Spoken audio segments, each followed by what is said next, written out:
विज्ञान के साथ रसोई सबसे ज्यादा इस देश में जुड़ा हुआ है। तो 3 सूत्र अभी तक मैंने आपको भागवत जी के बता दिए। और इन 3 सूत्रों में एक छोटी सी जानकारी और, कि आप पुरुष भी चाहें तो जिनको पेट अगर बढ़ा हुआ है और आप चाहते हैं कि ये कम हो, तो आप भी 15 मिनट चक्की चला सकते हैं सुबह सुबह। आप भी चाहें तो सिलबट्टे पे चटनी बना सकते हैं। अगर आपने भी चक्की चलाई और सिलबट्टे पे चटनी बनाई तो आपकी चटनी तो बनेगी ही और आटा तो पिसेगा ही, आपका जो पेट है ये अंदर चला जाएगा, जो आपको किसी भी जिम्नेजियम की मदद से नहीं जाएगा। मैं आपको इस बात की गारंटी देता हूं, स्टाम्प पेपर पर आप लिखवा लीजिए मुझसे, 1000 रुपए का हो या लाख रुपए का स्टाम्प पेपर, दुनिया का हर एक डॉक्टर इस बात से सहमत है, वो बोलता नहीं, बात अलग है, कि जिम्नेजियम में जाकर कभी भी किसी का पेट अंदर जाता नहीं, और थोड़े दिन के लिए गया और आपने जाना बंद किया तो ज्यादा बाहर आता है। क्योंकि जिम्नेजियम की जो एक्सरसाइजेज है और वहां जो एक्सरसाइजर रखा है मशीन, वो आपसे मेल नहीं खाती। आप पता है क्या मेल नहीं खाती? जिम्नेजियम की सभी मशीनें ज्यादा स्पीड वाली हैं और चक्की और सिलबट्टा ये स्पीड कम है, धीरे धीरे धीरे धीरे। हमारी जो तासीर है वो कम स्पीड वाले उपकरणों के साथ ज्यादा है, क्योंकि हम गर्म देश में रहते हैं। गर्म देश के लोगों में आप जानते हैं स्वाभाविक रूप से वायु का प्रकोप ज्यादा होता है शरीर में। ये कल मैं और इस विस्तार से बात करूंगा। वायु माने वात, पित्त और कफ शरीर में तीनों है। गर्म देश के लोगों में वायु का प्रकोप स्वाभाविक रूप से ज्यादा होता है। अब वायु का प्रकोप ज्यादा है तो हर चीज ऐसी करनी चाहिए जो धीमे हो। ज्यादा तेज करेंगे तो वायु और बढ़ेगी। इसलिए भारत में यह कहा गया है कि डांस करना है तो धीमे धीमे करो। इसलिए यहां के जो डांस है ना, उनके स्टेप्स, जैसे भरतनाट्यम, जैसे कथक, कथकली, ओडिसी, कुचिपुड़ी, ये सब डांस के स्टेप आप देखो स्लो है, स्लो। और यूरोप में बिल्कुल उल्टा है, ठंड बहुत है। ज्यादा ठंड के देशों में क्या होगा कि वायु बिल्कुल उल्टी स्थिति में होती है, बहुत ही कम होती है शरीर में, और पित्त और कफ बहुत बढ़े हुए होते हैं। तो वायु बढ़ानी है उनको पित्त और कफ को समान रखने के लिए, तो हर चीज वो फास्ट करेंगे। उनके डांसेस बहुत फास्ट होंगे। आप देखो रशियन बैले होता है ना, क्या फास्ट स्टेप्स वो करते हैं, क्योंकि वो उनके लिए आवश्यक है। नहीं करेंगे तो मर जाएंगे। तो उनका डांस फास्ट होगा, हमारा स्लो होगा।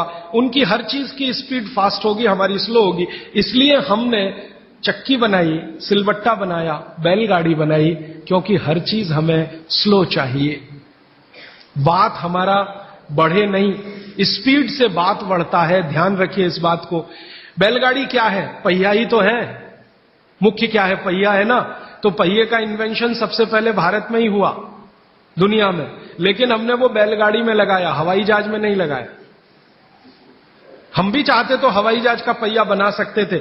जिसने सबसे पहला पहिया बनाया दुनिया में, वो हवाई जहाज का भी बना सकता था, लेकिन जरूरत नहीं अपने को जरूरत बैलगाड़ी की ही है, क्योंकि ये स्लो है। स्लो इसलिए कि बैल जो खींच रहा है उसके शरीर को वायु का प्रकोप ना बढ़े।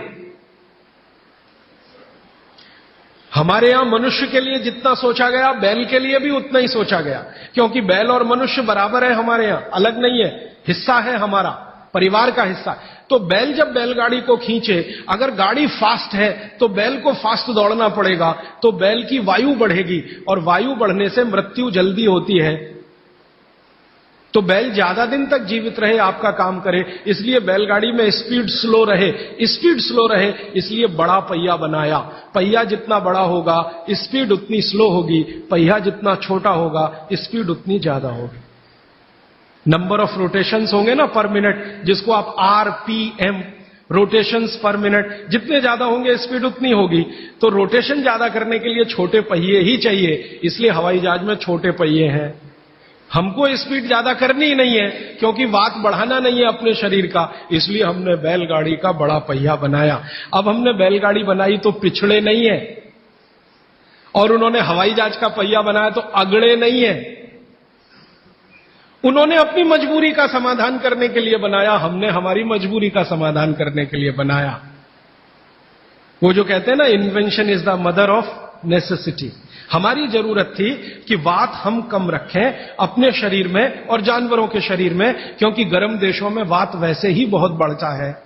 तो इसको कम रखने के लिए इसलिए सिलबट्टा है, धीरे धीरे चलता है। और वो जो आपके घर में है मसाला पीसने वाली मशीन, मिक्सी, एकदम फास्ट, ये यूरोप के लिए है, आपके लिए नहीं है। हमारा तो वो धीरे धीरे वाला ही अच्छा है। चक्की धीरे धीरे चलती है, यूरोप से आई हुई चक्की बिजली की जो है ना एकदम फास्ट चलती है। अब मैं जो एक बात कहना चाहता हूं, जो 4 साल से 5 साल से हम कर रहे हैं। हमारा एक केंद्र है भीलवाड़ा में, वहां हम चक्की चलाते हैं। भीलवाड़ा केंद्र हमारा भारत का सबसे अच्छा केंद्र है आज की तारीख में। आगे और कोई बन जाए चेन्नई में तो शायद भगवान सुन लेगा। भीलवाड़ा केंद्र में आप में से कोई भी राजस्थानी हो तो हमारा केंद्र जरूर देखने जाइए। भीलवाड़ा में नागौरी गार्डन है, वहां पर हमारा केंद्र चलता है। उसका नाम है स्वानंद। हमारे सभी केंद्रों का नाम स्वानंद है, हमारा ब्रांड नेम स्वानंद। तो उस केंद्र में हम चक्की चलाते हैं। चक्की चलाकर गेहूं का आटा बनाते हैं, जवारी का आटा और बाजरी का आटा, सब तरह के आटे। और वो आटा भीलवाड़ा के 100 परिवार, 125 परिवार के लोग नियमित रूप से लेके जाते हैं और खाते हैं। वो 100-125 परिवारों का सारा डाटाबेस हमने बनाया है। अब वो 100-125 परिवारों को 4 साल चक्की का आटा खिला खिला के हम पूछते रहते हैं, भाई क्या हो रहा है? तो कहते हैं एसिडिटी खत्म हो गई। और क्या हो रहा है? कहते हैं जी घुटने का दर्द कम हो गया। और क्या हो रहा है? नींद अच्छी आ रही है। और क्या हो रहा है? पित्त की बीमारियां कम हो गई हैं। और क्या हो रहा है? वो कहते हैं जी ब्लड प्रेशर भी कम हो रहा है। तो ऐसी 28-30 बीमारियों पर हमारी नजर है और 4 साल में हर बीमारी के बारे में वो कह रहे हैं कम हो रही है, कम हो रही है, कम। मैंने कहा कुछ बढ़ रहा है? तो उन्होंने कहा आनंद बढ़ रहा है, सुख बढ़ रहा है, खुशी बढ़ रही है। क्या? बस वो चक्की का आटा खा रहे हैं और कुछ नहीं। फिर मैंने कहा कि आप माताएं जो लेके जाती हैं आटा, मैं पूछा आप बताओ जी आपका ऑब्जर्वेशन क्या है? तो उन्होंने कहा ये जो चक्की का आटा, इसकी रोटी इतनी नरम होती है और वो जो बाजार का आटा लाते हैं उसकी रोटी थोड़ी ही देर में कड़क होती है। और वो कहते हैं कि हमारे घर के लोग जब से ये चक्की का आटा आया 2 रोटी ज्यादा भी खाते हैं तो शिकायत नहीं करते। और ये बाजार के आटे की 1 रोटी भी ज्यादा खाई तो पेट में गैस बनना शुरू हो जाती है। माताएं ये कहती हैं। माताएं कहती हैं बच्चे भी उनकी रोटी पसंद से खाते हैं, घर के लोग भी अच्छे से खाते हैं। अब वो ये कहते हैं जी एक केंद्र से 2 कर दो, क्योंकि उसकी पूर्ति नहीं हो पा रही। एक केंद्र 100 घरों का ही आटा बना पाता है रोज, क्योंकि 15-20 महिलाएं वहां चक्की चलाती हैं। हम दूसरा बनाने की सोच रहे हैं, तीसरा बनाने की सोच रहे हैं। फिर एक दिन मैंने सोचा कि ये रास्ता तो गड़बड़ है। अगर हम ऐसे केंद्र बनाते जाएं तो ये रास्ता तो गड़बड़ है। अच्छा ये है कि हर घेर में ही ये केंद्र हो जाए। इसमें तो अंत में हम कहां फंस जाएंगे? जगह जगह केंद्र बना के हम तो फंसने ही वाले हैं कि भाई अब हाथ का आटा बना के दे दो। तो ये तो हम बिजनेस में नहीं जाना चाहते। हमारा उद्देश्य ये है कि हर घर में आटा बनाने की चक्की आ जाए। तो अब हमने वहां चक्की रखवाना शुरू किया। आप ले जाओ जी, अपने घर में ये चक्की से आटा बना लो। आप भी स्वस्थ रहेंगे, घर भी स्वस्थ रहे। तो वही मेरी आपको विनंती है कि घर में चक्की वापस लाइए और सिलबट्टा भी वापस लाइए। मसाला पीसना है तो उस पर पीसिए, आपको चटनी बनानी है तो उस पर बनाइए। चटनी का स्वाद भी अच्छा होगा और उसके जो सूक्ष्म पोषक तत्व हैं वो भी अच्छे रहें। और एक छोटी सी आखिरी बात, आज के लिए समय हो गया। आखिरी बात यह है, मैं आपको विनम्रता पूर्वक जो कहना आया वो ये कि आपके रसोई में पिछले 20-25 वर्षों में जो बदलाव आया रसोई में, 20-25 वर्षों में हमारे बीमारियों का सबसे बड़ा कारण वो बदलाव है। रसोई बीमारियों का कारण नहीं है। रसोई तो भागवत जी कहते हैं दुनिया का सबसे पवित्र स्थान, सबसे पवित्र स्थान। लेकिन उसमें बदलाव आ गया। बदलाव क्या आया? पहले चक्की होती थी, सिलबट्टा होता था, अब मिक्सी आ गई, या तो हमने कोई मशीन ले ली। और अब तो मशीनें रोटी बनाने की भी आ गई, रोटी बनाने की भी मशीन हमने ली। तो रसोई घर में जितनी हमने बदलाव लाया टेक्नोलॉजिकल, ये सब बदलाव ने हमको बीमार बनाया। माताओं को तो ज्यादा बीमार बनाया। मैंने पिछले 20 साल की जितनी रिसर्चेज हैं रसोई घर से जुड़ी हुई, इन सबको ध्यान से देखा तो पता चला कि हमने विकास के नाम पर अपने ही घर को बीमार बनाने की क्रिया शुरू की है। और रसोई घर में जितनी चीजें हैं उन्होंने महिलाओं का शरीर श्रम घटाया। जैसे वॉशिंग मशीन आ गई, इसने आपका शरीर श्रम घटा दिया। चक्की आ गई, उसने माने बिजली की चक्की आई, उसने आपका शरीर श्रम घटाया। सिलबट्टे का शरीर श्रम आपका घटा मिक्सी के आने से। हर जो चीज आई है, ओवन आया आपके यहां, माइक्रोवेव ओवन आया, फिर ये फ्रिज आया, इसने आपका शरीर श्रम घटाया। और शरीर श्रम घटाने के लिए नहीं है। भागवत जी कहते हैं कि शरीर श्रम घटाने की एक ही उम्र है, 60 के बाद। जब आप 60 के हो गए तब आप शरीर श्रम कम करते जाइए। 60 साल तक तो शरीर श्रम कम करने की जरूरत नहीं, 18 से लेकर 60 साल तक शरीर श्रम चाहिए ही। शरीर श्रम चाहिए तो थोड़ा थोड़ा श्रम आप करते रहे। अब तो हमने पोछा लगाने वाला भी मशीन ले आया, झाड़ू लगाने वाला भी मशीन ले आया, रोटी बनाने वाला भी मशीन आ गया, चटनी बनाने वाला भी मशीन आ गया, रोटी को रखने वाला भी मशीन आ गया। अब सब कुछ मशीन आ गया तो आप भी मशीन ही हो जाएंगे। और आप हो गए हैं। पता है मशीन हम कैसे हो गए? जिंदगी का रस चला गया, आनंद चला गया। पहले घरों में काम करते समय जो रस था, आनंद था, वो सब चला गया। कैसे चला गया? मैंने बचपन का मुझे याद है, माताएं बहनें काम करते करते बहुत सारे गीत गाती थी, गीत गाती थी। अब वो काम ही बंद हो गया तो गीत भी बंद हो गए। अब किसी भी मां को पूछो कि 20 साल पहले बच्चे के पैदा होने पे क्या क्या गीत गाए जाते थे, याद ही नहीं है। तो अब क्या करते हैं, जो सिनेमा के गीत हैं उनका सीडी लगा के चला देते हैं। घर में बच्चा पैदा हुआ तो चोली के पीछे क्या, तो चीज बड़ी है मस्त मस्त, आती क्या खंडाला तो जाती क्या खंडाला, ये घर में बजाए जा रहे हैं। कब? जब बच्चा पैदा हुआ। क्योंकि मां को बच्चा पैदा होने के समय के गीत ही याद नहीं है, क्योंकि वो गीत गाने के लिए जो समय मिलता था काम करते करते, वो समय चला गया तो गीत चले गए।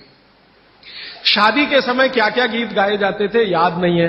अब तो वो डीजे ले आते हैं और वीजे पता नहीं क्या क्या उसको बोलते हैं, बड़ा साउंड बॉक्स, और लगा दिया और ऐसा शोर कान फोड़ने वाला जिसकी न सुर न लय न ताल। तो हमारे यहां काम में आनंद था। देखिए मैं आपसे विनम्रतापूर्वक एक बात कह सकता हूं कि भारत की कोई भी मां शरीर श्रम से थक सकती है, बोर नहीं हो सकती। यह शब्द बोरियत भारतीय शब्द नहीं है, यह अंग्रेजों का शब्द है। हिंदी में वैसे का वैसे ही हमने ले लिया, बोर होना। जी हम क्या कर रहे हैं? बोर हो रहे हैं। आजकल के बच्चों को मैं बहुत सुनता हूं, जी क्या कर रहे हैं? बोर हो रहे हैं। जी बोर हो रहे हैं। अब बोर हो रहे हैं तो करें क्या? तो ले दे के वो एक टीवी है चालू कर दिया, उसमें पोगो देखो, पोगो। अब पोगो में क्या है, वो और ज्यादा बोर हो जाओ तो पोगो की जगह कोई दूसरा देखो, लोगो, या तीसरा देखो। वो सब आपको बोरियत में ही ले जाएंगे। क्यों?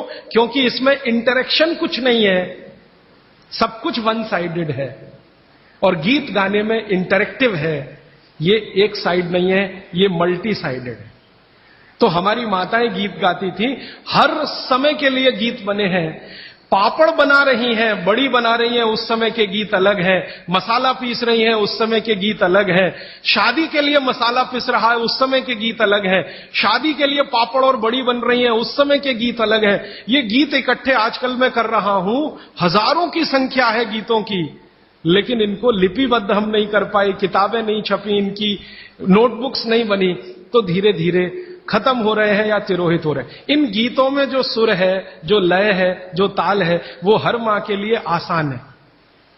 हर मां उस सुर और लय और ताल में गा सकती है। आवाज का पिच ऊपर नीचे हो सकता है, लेकिन सुर लय ताल वो सबको एक जैसा है, मालूम है, उत्तर से दक्षिण, पूरब से पश्चिम। धान की पौधे लगा रहे हैं तो अलग गीत है, धान काट रहे हैं तो अलग गीत है, धान को घर ले जा रहे हैं तो अलग गीत है। हमारे यहां हर काम के साथ गीत और संगीत है, क्योंकि बोरियत ना आए। और आज जो आधुनिकता में से निकला है, मॉडर्निज्म में से निकला है, इसने सब कुछ खत्म कर दिया तो बोरियत ही आएगी। समय आपका ले लिया तो बोरियत आएगी। तो भागवत जी कहते हैं कि आपका जीवन, ये अब उनका 5वां सूत्र है, आपका जीवन जहां आप रहते हैं, जहां आप रहते हैं, माने आप मद्रास में रहते हैं तो यहां की जो आबो हवा है, जो यहां की तासीर है, उसके हिसाब से चलना चाहिए। राजस्थान में रहते हैं तो वहां की आबो हवा तासीर से चलना चाहिए। तो हर आबो हवा और तासीर में खास तरह के गीत, खास तरह का संगीत, खास तरह का श्रम, ये हजारों साल पहले बना और विकसित हुआ है।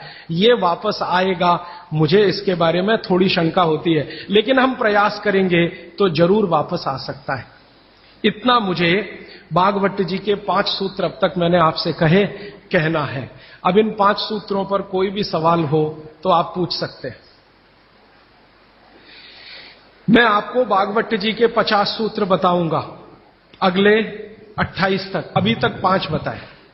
कोई सवाल पूछना चाहे तो जी पूछे, हाथ उठाइए। और मेरी विनती है भैया, कोई उठ के ना जाए प्लीज, थोड़ी देर रुकिए। ये सवाल हो सकता है आपके भी काम के हों, जरूरी नहीं है कि जिन्होंने पूछा उन्हीं के काम के, हो सकता है आपके भी काम के। थोड़ी देर सब रुकिए प्लीज। हाँ, आप मेहरबानी करके इन 5 सूत्रों को क्रम से एक बार फिर से हाँ, अगर कागज पेन है तो लिख लीजिए, कॉपी है तो लिख लीजिए, डायरी है तो लिख लीजिए। और मैंने आपसे कल भी कहा था, आज फिर कह रहा हूं कि नहीं लिख पाए तो भी चिंता मत करिए, ये सब सूत्रों की पुस्तकें भरपूर मात्रा में आ गई हैं। एक भाई कौन लेके आए, उनका मैं धन्यवाद देना चाहता हूं। ट्रांसपोर्ट में जाके अंजनी कुमार जी हैं, हाँ बहुत धन्यवाद आपका। ये अंजनी भाई, हमने कई पुस्तकें ट्रांसपोर्ट से भेजी थी, वो आ गई हैं, यहां पीछे हैं भरपूर मात्रा में। ये सब सूत्र उनमें विस्तार से है, मैं तो शॉर्ट में बता रहा हूं, आप वो भी ले जा सकते हैं। बाहर आज स्टॉल पर भरपूर पुस्तकें। हाँ, 5 सूत्र फिर से बताता हूं। सबसे पहला सूत्र जो मैंने कल कहा था कि भोजन को बनाते और पकाते समय सूर्य का प्रकाश और पवन का स्पर्श ना मिले तो वो भोजन नहीं करना। अब सूर्य के प्रकाश और पवन के स्पर्श का लंबा विश्लेषण मैंने कर दिया था कि आप प्रेशर कुकर का खाना नहीं खाना, माइक्रोवेव का खाना नहीं खाना, रेफ्रिजरेटर का खाना नहीं खाना। ये दूसरा जो सूत्र था भागवत जी का कि खाना पकने के 48 मिनट के अंदर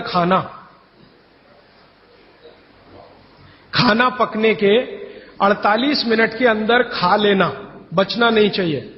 दूसरा सूत्र वो मैंने विस्तार से समझा। तीसरा सूत्र था कि खाना बनाने का जो सामान है, जैसे गेहूं का आटा, चने का आटा, दाल का आटा, या तो बाजरी, मक्की वगैरह वगैरह, तो गेहूं 15 दिन क्या माने गेहूं का आटा 15 दिन पुराना तक खा सकते हैं। और ये जो मोटे अनाज कहे जाते हैं, ज्वारी है, बाजरी है, मक्की है, ये 7 दिन पुराने से ज्यादा ना हो। मतलब यह है कि घर में 15 दिन से पुराना आटा नहीं रखना, सीधा सा सूत्र है। हर 15 दिन पे नया आटा आता रहना चाहिए। उतना ही आटा पिसवाइए ना जितना जरूरत है। आप चक्की लाते हैं तो बहुत अच्छा, नहीं लाते तो भी चक्की पर जो आटा पिसवा कर ला रहे हैं वो 15 दिन से ज्यादा पुराना ना, ऐसा आप अपने घर में नियम बनाएं। तो ये तीसरा सूत्र है।